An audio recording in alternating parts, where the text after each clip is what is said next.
If you could live your life again, would you choose an easier path? My daughter has been mischievous since she was little, causing me all sorts of trouble. I often had to go to school to face the teacher's lectures. Maybe it was the disappointment in my eyes that made her think she was worthless, that she couldn't make me proud. She even went so far as to fake an admission letter, just to make me proud of her once. But no matter how elaborate a lie is, it is still an illusion. She never understood that my greatest wish wasn't for her to get into some prestigious school. It was simply for her to be healthy and happy. That is all I ever wanted. A sudden car crash pushed me to the brink of death.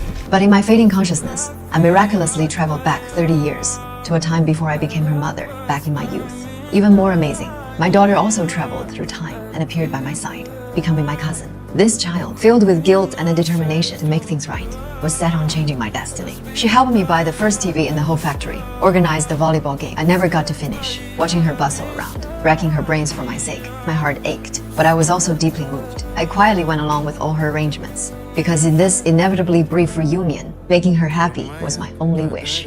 你表妹啊，干啥来了？让我高兴来。 She thought if I married the factory director's son, my life would be better. So she pulled out all the stops to set us up. She stubbornly believed that my choosing her dad was a mistake, that she'd held me back from a better life. But my life isn't a multiple choice question. Nothing is more precious than her. Her coming into my life wasn't a burden. She is the brightest light in my life. Once again, I firmly chose her father.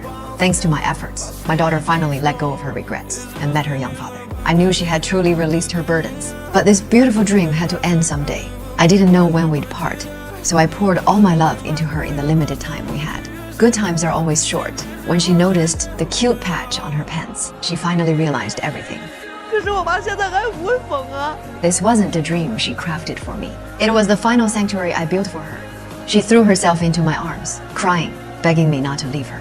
My heart was full of reluctance. But dreams, after all, must end. The beeping of the electrocardiogram grew fainter, replaced by the sound of her choked sobs. Don't cry, my child. Having you has been the greatest joy of my life.